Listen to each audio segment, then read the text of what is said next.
L'Instant Berbère, le podcast. On se retrouve comme promis pour un épisode un peu particulier. On va prendre le temps d'explorer quelques notions fondamentales de la culture amazigh. Je ne suis pas seule pour vous guider dans ce voyage. Leïla Assas a accepté de répondre à mes questions. Leïla est journaliste, entrepreneur et médiatrice culturelle.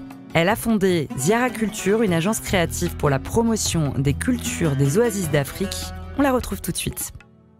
Bonjour Leïla. Bonjour Sophie. Alors déjà, si tu le veux bien, on va prendre les choses à la racine, j'ai envie de dire, la racine sémantique, en s'attaquant à une question qui revient souvent, la différence entre amazigh et berbère. Tu peux m'expliquer l'origine de ces deux termes ?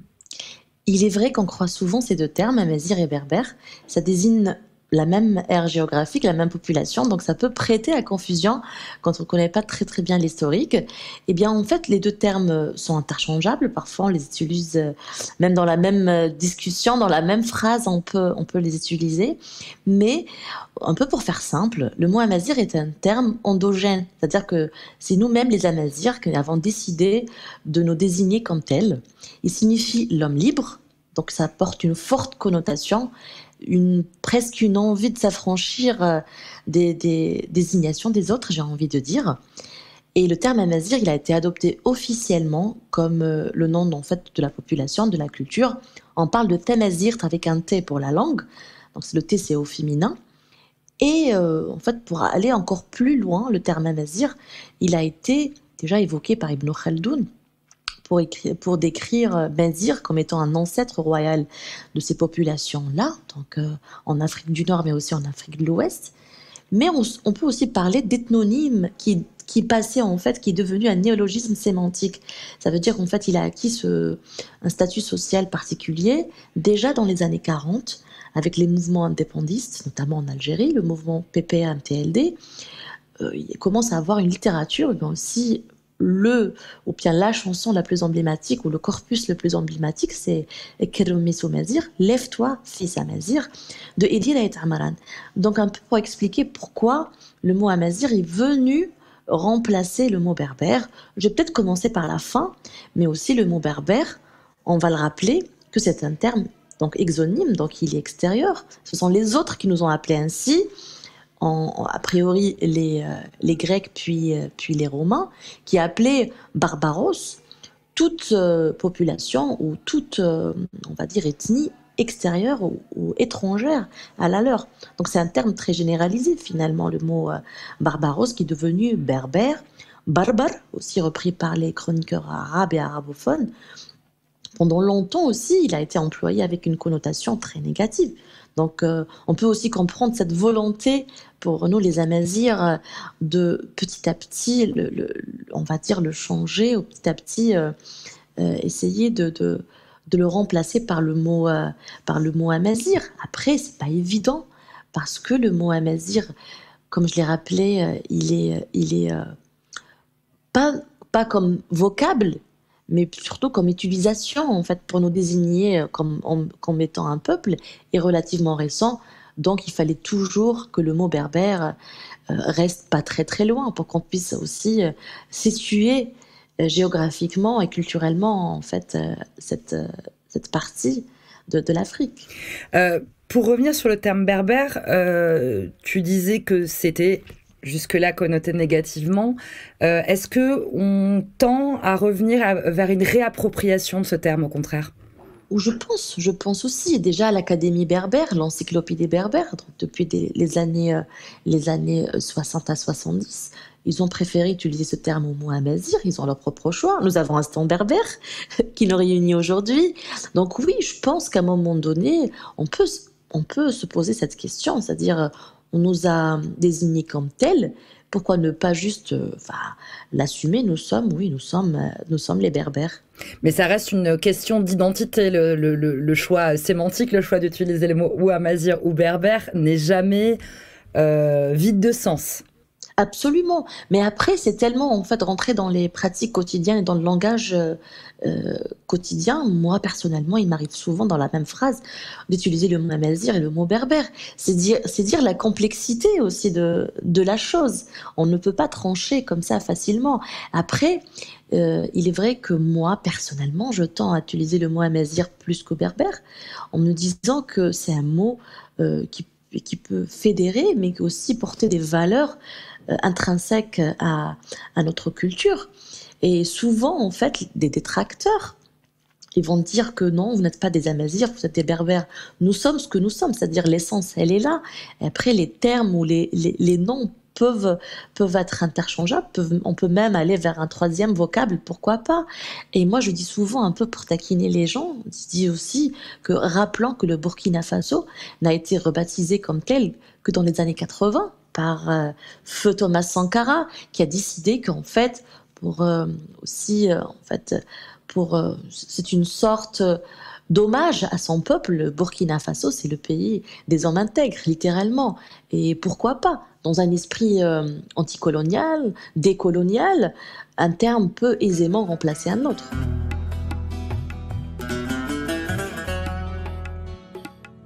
Alors ça, c'est pour la question étymologique. Mais pour plonger au cœur de l'histoire et de l'identité berbère et amazigh, disons les deux, j'aimerais bien que tu nous fasses un petit point sur la géographie du territoire berbère.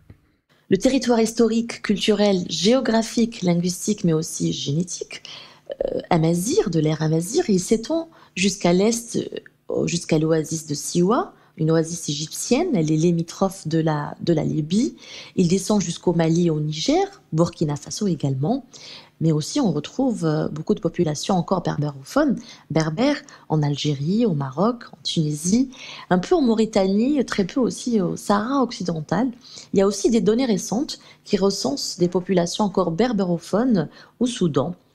Mais l'estimation démographique aujourd'hui de cette population berbère est difficile à fixer. Si l'ère géographique, elle est beaucoup plus claire. C'est pour ça que j'ai dit un peu plus tôt, j'ai dit on se base en fait sur des données culturelles, géographiques, voire même génétiques, parce qu'aujourd'hui, en fait, on a tendance à confondre en fait population berbère et non berbérophone, ou berbère et berbérophone. Il n'est pas forcément berbère tout ce qui n'est pas berbérophone. Je ne sais pas si je l'ai bien expliqué. En parlant de démographie berbère, on va juste localiser des régions berbérophones encore. Mais les données génétiques, et elles sont tangibles, prouvent que même des populations qui ne sont plus berbérophones, elles le sont génétiquement, elles sont berbères génétiquement. C'est pour ça, en fait, les études, à mon sens, elles ne sont pas souvent exhaustives, parce que les critères, je trouve qu'elles ne sont pas très très bien définies. Donc si au Mali, au Niger, au Burkina Faso, les berbères sont plus ou moins localisés, ils sont visibles, c'est-à-dire qu'on peut vraiment dire que telle et telle tribu sont berbères, berbérophones.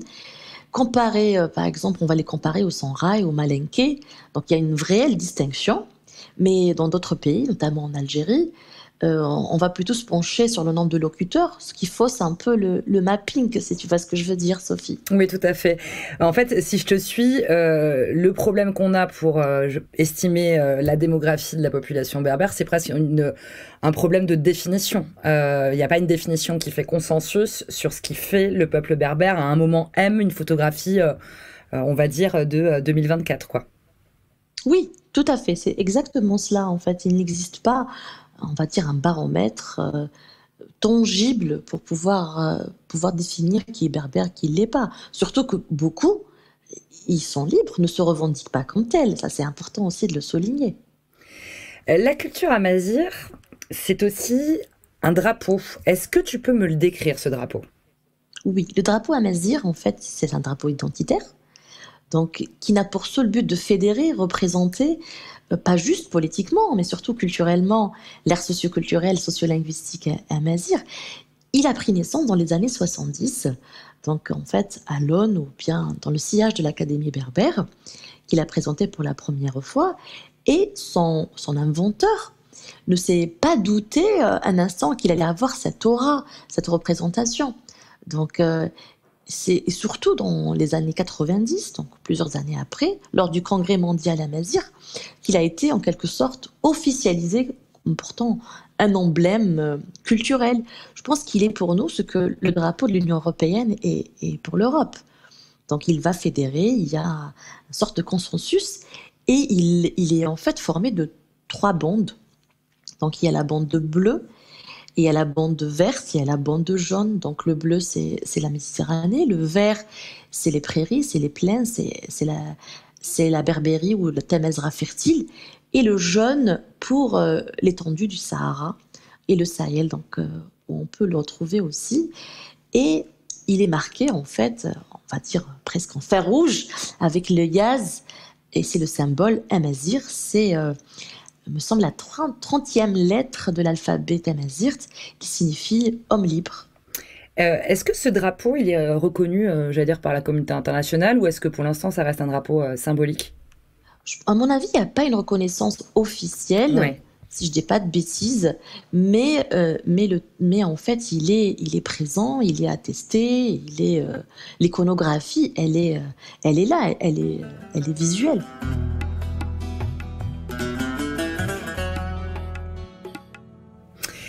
On continue notre voyage à travers l'histoire et la culture berbère, Leïla. Pour ça, j'aimerais bien qu'on revienne sur la mythologie pré-islamique. Tu as écrit un très bel article, alors j'espère que je vais bien prononcer, sur Anzar, c'est bien ça ? Anzar, oui, Anzar, Anzar, le dieu du ciel, des eaux, des rivières, des mers, des ruisseaux, des sources et de la pluie, rien que ça. Est-ce que tu peux nous en dire un peu plus ? Bien sûr, avec grand plaisir. En fait, la culture amazigh de l'Afrique du Nord, mais aussi de l'Afrique de l'Ouest, elle est très riche, elle est très imagée, elle est très très proche de la nature. La période dite pré-islamique, elle nous renseigne en fait sur le rapport qu'avaient nos ancêtres avec la nature. Je pense qu'elle est très proche aussi, ce qui pourrait être pour vous la mythologie grecque. D'ailleurs, il y a des textes et des controverses qui disent parfois que ce sont les Grecs qui se sont inspirés de nos dieux, ou peut-être vice-versa, mais ça, la tradition orale ne peut le confirmer. Tu jettes un pavé dans la mare, là, quand même. Ah ben oui, on reste dans des suppositions, mais en tout cas, en fait, il y avait tout un panthéon de divinités avant de l'arrivée de l'islam. Rappelons qu'avant l'arrivée de l'islam, nous étions judaïsés, christianisés également, mais il y avait aussi une forte population qui est restée fortement païenne. Mais même ceux qui ont été judaïsés, christianisés et même de nos jours islamisés, on continue d'avoir des survivances de nos rites païens. C'est notre cosmologie. Et Anzar, je pense que c'est une des divinités les plus marquantes. Pourquoi ? Parce que sa représentation, elle reste toujours d'actualité. On a besoin un peu dans notre subconscient de Anzar, c'est le dieu de la pluie. Donc il avait une place centrale dans notre mythologie. On a besoin de pluie pour que la vie continue. Donc c'est un dieu puissant, mais rappelons que la pluie ou l'eau, c'est la vie, mais ça peut être aussi très capricieux, ça peut être aussi dévastateur. Donc il convient de l'aduler, il convient d'aller en ce sens. C'est pour ça en fait qu'on parle de cette légende de Tislit Anzar, la fiancée de Anzar.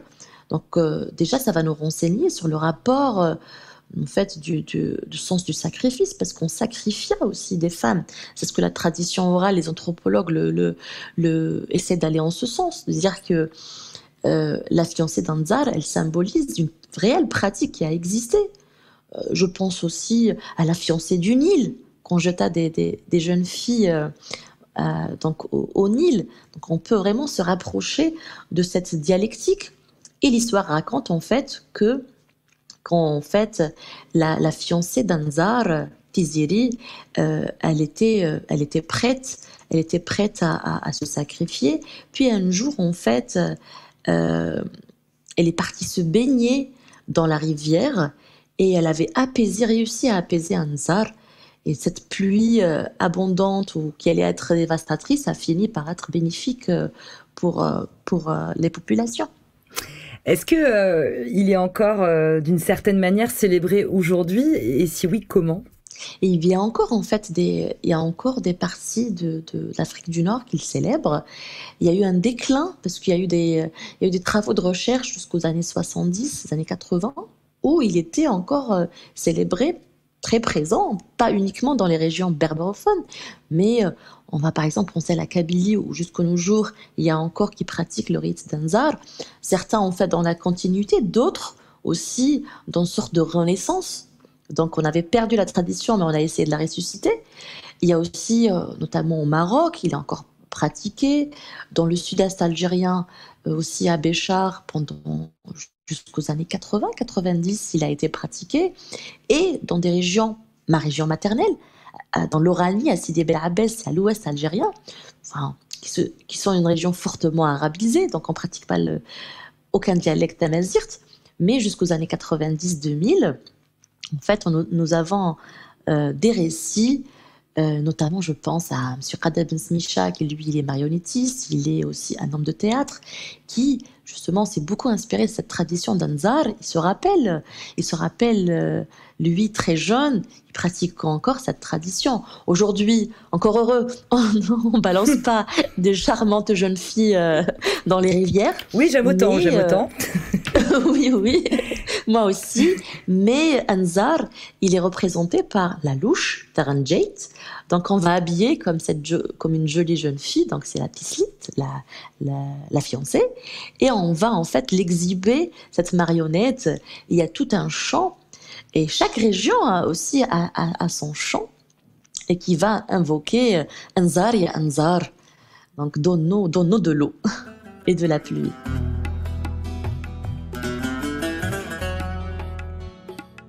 On va continuer avec la culture berbère. C'est aussi une culture qui est riche en poésie, avec notamment les chants, là encore j'espère que je prononce bien, du Gourara. Est-ce que tu peux expliquer à nos auditeurs ce que c'est ? Oui. En fait, j'ai rencontré ces chants il y a plus d'une dizaine d'années. C'était contextuel parce que je suis partie vivre au Gourara pendant plus de 10 ans. Moi, pour un peu planter le décor, je quitte une grande ville du nord, Oran, la ville du rail, pour aller au sud-ouest, dans des régions très enclavées. Et quand je le dis, c'est vraiment au sens propre et figuré, parce que nous sommes dans des oasis, dans des régions très, très isolées. Encore aujourd'hui, il y a des moyens de communication réels et virtuels. Mais pour revenir au chant d'Ahlil, du Gourara, en fait, ce sont des corpus, mais pas que. C'est une manifestation musicale, littéraire, chorégraphique, anthropologique aussi, donc propre vraiment aux populations zénètes du Gourara. Donc on parle vraiment d'une spécificité géolocalisée, bien que les corpus ou bien les thématiques, on les retrouve souvent en fait partagées par l'ensemble, pas juste l'ère amazigh, mais aussi toute l'Afrique. Mais par rapport à la rythmique, l'exécution, les danses, la symbolique de chaque gestuelle, elle est vraiment propre à la région du Gourara, dans la capitale. Elle est Sidi Mimoun, qu'on surnomme l'oasis rouge. Et ces chants, appelés encore de nos jours, dans leur nom anté-islamique, c'est les Izilwen, un terme qu'on retrouve aussi dans d'autres régions berbérophones, notamment au Maroc, mais aussi en Libye. Le Izli, singulier, Izilwen au pluriel, sont tout simplement en fait les corpus chantés, les courts textes poésiques chantés. Et la particularité de ceux d'Ahlil, c'est qu'ils ont été réactualisés, donc utilisés par les missionnaires musulmans dès l'avènement de l'islam, pour pouvoir en fait introduire la pratique religieuse. Mais il y a toujours des survivances. C'est ça qui est intéressant, c'est que les textes dits sacrés côtoient les textes profanes. En tout cas, c'est un peu la définition donnée par les anthropologues et les spécialistes. Mais ce qui est intéressant aussi, c'est que on a essayé d'utiliser l'un pour atteindre l'autre. Ce sont des traditions fortement imprégnées des cultures qui ont précédé l'islam, donc le judaïsme, le christianisme, et aussi le kharijisme, qui était un courant musulman qui a précédé l'islam sunnite, qui s'est fixé dans la région. Et les textes Ahlil du Gourara ont été popularisés, je dirais même dévoilés à l'humanité grâce aux travaux de Mouloud Mamri dans les années 70. On dit qu'en fait, qu'il a découvert ça presque par hasard, accidentellement, parce qu'il rentrait de l'extrême sud-est, donc chez les cousins Touareg, où il avait fait un grand travail de recherche. Et c'est en remontant, en fait, qu'il a eu écho des pratiques culturelles des Zénats du Gourara et qu'il a fait des recherches, des captations de sang, notamment avec Pierre Augier. Tous les deux, ils étaient chercheurs au CNRPH, donc un centre de recherche qui existe toujours, qui est à Alger. Et c'est à partir de là qu'on commençait à s'intéresser à l'Ahlil du Gourara. Déjà dans les années 80, on commençait à avoir les premiers, on va dire, corpus scientifiques sur ce corpus, sur l'Ahlil. Puis par la suite, il y a eu les travaux de Rachid Bellil, un ami que nous saluons, qui a travaillé sur les Zénats du Gourara, donc toujours édité au CNRPH. Donc on a des captations, on a des captations sonores, on a des captations du coup écrites aussi de ces textes, j'imagine. Oui, on a des captations écrites, mais puis la tradition orale s'est maintenue. Ça veut dire qu'en fait, il ne s'agit pas juste d'une recherche anthropologique, on va un peu expliquer ces corpus, comment ils étaient exécutés. Dans la pratique quotidienne, je pèse bien mes mots, quasi quotidienne des Zénats du Gourara, l'Ahlil, il est présent. Il accompagne la vie, la mort, la naissance, lorsque les pèlerins reviennent du Hajj, lorsqu'il y a une fête cultuelle, parce qu'il y a le culte des saints au Gourara, pratiquement chaque jour, il y a un saint qui est honoré. Le saint, il est lié à un village, un qasr, ou une oasis. Donc le qasr, c'est le mot fortification. Donc ce sont toutes ces oasis de vie, un peu pour reprendre Pierre Rabhi, ces oasis de vie qui sont qui entourent le cœur du Gourara qui est Timimoun. Et chaque oasis, elle a son saint patron. Et chaque saint patron, elle a sa fête cultuelle. Donc c'est pour dire l'importance de ces corpus dans la vie quotidienne. Est-ce que, alors là je te prends un peu en traître parce que je t'ai pas prévenu, mais est-ce que tu aurais un texte à nous lire, pour exemple ? Je n'ai pas de texte à lire mais de mémoire, je pourrais vous réciter, et j'espère que je ne vais pas l'écorcher, un texte qui m'est très cher, parce que c'est un texte poétique, je dirais même érotique, c'est Adorir, Ayelino adorera. En fait, c'est Adorir, viens on joue, Ayelino. Lella, c'est la dame, madame, c'est comme Milady, c'est ma chère aussi. Lella, c'est un statut social pour la femme qu'on respecte. Ce sont les princesses qu'on nomme Lella, c'est la grande sœur. Par exemple, au Gourara, qu'on va surnommer Lella. Lella est un prénom aussi aujourd'hui. Et il lui dit, Lella Lino, madame à moi, Inno c'est à moi. Viens, on joue ensemble parce que j'adore jouer avec toi. Donc, on laissera cela libre à interprétation, comment ils vont jouer. Mais voilà un corpus type qu'on peut, par exemple, jouer dans des rencontres, on va dire, spécifiques. Par exemple, il y a le rituel de Tessirt. Tessirt, chez, par exemple, les Kabyles, c'est Tessirt, c'est la pierre à moudre.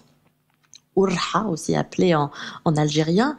Et en fait, il y a tout un rituel autour de ça. On va moudre du blé, des dattes séchées, et on va préparer cette préparation lors d'une manifestation. On va chanter, on va danser le premier jour, en fait, des noces. Donc, c'est un rituel, on va dire, prénuptial. Et ça, jusqu'à nos jours, c'est pratiqué. Il y a aussi des corpus, on va dire, plus religieux. On va invoquer les saints patrons. Il y a aussi des survivances, en fait, d'autres traditions. Même al-Azari, c'est pour la Vierge Marie. Même al-Azari, l'Azara, ce sont en fait les vierges, on va dire, et c'est la mère des vierges. Donc c'est très très très riche en symboles, c'est très riche en renseignements aussi sur la culture locale. Je sens qu'effectivement c'est un sujet qui te passionne. Oui. Je pense que si je pouvais te lancer sur 2 heures là-dessus, tu le ferais sans problème. Sans faute. Bon, je vais juste te poser une dernière question, parce que tu en as dit un mot tout à l'heure. J'aimerais bien que tu nous parles un peu des Touaregs. La première image qui me vient, bien sûr, c'est évidemment une couleur, c'est l'indigo. Qu'est-ce qu'elle signifie chez les Touaregs ? C'est quoi la symbolique de cette couleur ? Avant d'aborder la symbolique de l'indigo chez les Touaregs, moi j'aime bien en fait avoir toujours une vision plus large, plus 360 degrés, tisser des liens comme ça et essayer toujours d'inscrire une tradition dans son ensemble et aussi dans son environnement. Le sobriquet de l'homme bleu qui a été donné aux Touaregs aussi aux Guibès, qui sont une autre tribu de l'Afrique du Nord. Mais c'est important aussi de rendre à César ce qui appartient à César, parce que la teinte de l'indigo, cette teinte de l'origine, elle est pratiquée, elle est partagée, elle est célébrée par de nombreuses communautés africaines. Donc l'indigo est bien plus qu'une simple couleur, c'est un patrimoine culturel, spirituel, important. Il symbolise la noblesse, la protection, l'identité. Historiquement, c'est en pays Hausa, donc à Kano principalement, et l'actuel Nigeria, qu'on va trouver en fait les premiers ou bien en fait les plus anciens centres textiles de l'époque précoloniale répertoriés. Donc, et jusqu'à nos jours, ce sont les Hausa, mais pas que, et aussi les Sonenke qui excellent et qui continuent à se distinguer comme des artisans spécialisés dans la teinte de l'indigo. Ça, c'est important de le souligner parce que les Touaregs, traditionnellement, culturellement, n'ont jamais pratiqué la teinture de l'indigo jusqu'à nos jours, mais il y a toujours eu des échanges à travers les routes du commerce les plus connues, donc des échanges, et on peut aussi voir en la symbolique de l'indigo quelque chose qui unit plusieurs tribus, plusieurs ethnies, plusieurs peuples de l'Afrique, et qui lie un peu le Sahara au Sahel. Et pour les Touaregs, on va revenir aux Touaregs spécifiquement, cette couleur, elle symbolise la fragilité de l'être humain. Donc il est éphémère, mais il est aussi inscrit dans une sorte d'immensité. Et ça reste un marqueur social, identitaire, donc chez les Touaregs. Oui, on se reconnaît avec cette couleur indigo et on sait à quelle classe on appartient. On peut le dire comme ça, oui, ou pas? au sein même de la communauté Touareg. Ça, c'est important de le souligner. Et en tout cas, il y a l'anthropologue française Hélène Cleudeau-Awad, elle l'explique très très bien. Elle a épousé le poète du Niger, de Touareg du Niger, Awad. Je ne sais pas qui l'a épousé en premier, la culture Touareg ou le poète, mais en tout cas, elle a beaucoup écrit sur cette cosmogonie, sur cette symbolique. Mais moi, je trouve plus intéressant aussi qu'on puisse l'inscrire dans une vision plus vaste, vraiment beaucoup plus vaste. C'est-à-dire en fait le lien des Touaregs avec les Sonenke, les liens avec les Hausa, mais aussi au Mali, donc chez les Dogons, où il a une forte connotation aussi symbolique, l'indigo. Donc on est vraiment en fait, il n'est pas spécifique aux Touaregs, mais il s'inscrit dans une sorte de dynamique culturelle. Et d'ailleurs, on dit que même les plus anciens vestiges de teinture à l'indigo, on les retrouve dans l'Égypte antique. Ah oui, donc effectivement, ça remonte, j'ai envie de dire. Oui, bien plus loin. Est-ce que justement, si quelqu'un voulait aller plus loin dans l'exploration de l'indigo et de sa symbolique, est-ce que tu aurais un livre à conseiller? Tu parlais d'une anthropologue française, mais ça peut être autre chose. Moi, je t'avoue que mes plus principales recherches, ils étaient centrés sur les travaux de Hélène Cleudeau-Awad. D'accord. Donc on renvoie vers elle. Oui, parce que ça fait, je pense, une trentaine d'années qu'elle se consacre à la culture touareg. Et du coup, je pense qu'elle est une des mieux renseignées, en tout cas celle qui a le plus exposé et aussi le plus communiqué, ou je dirais vulgarisé, les pratiques ancestrales touareg. Bon, très bien. En tout cas, Leïla, j'ai envie de te dire merci beaucoup parce qu'on vient de passer... je t'ai demandé de résumer beaucoup de choses en très peu de temps, mais tu l'as fait avec passion et c'était un réel plaisir. Merci Leïla. Merci à toi Sophie, merci beaucoup de m'avoir donné l'opportunité de pouvoir parler de choses qui me passionnent. Vous pouvez retrouver Leïla sur son site leïlaassas.com, mais aussi sur ziara-culture.com. On referme cette parenthèse Amazir.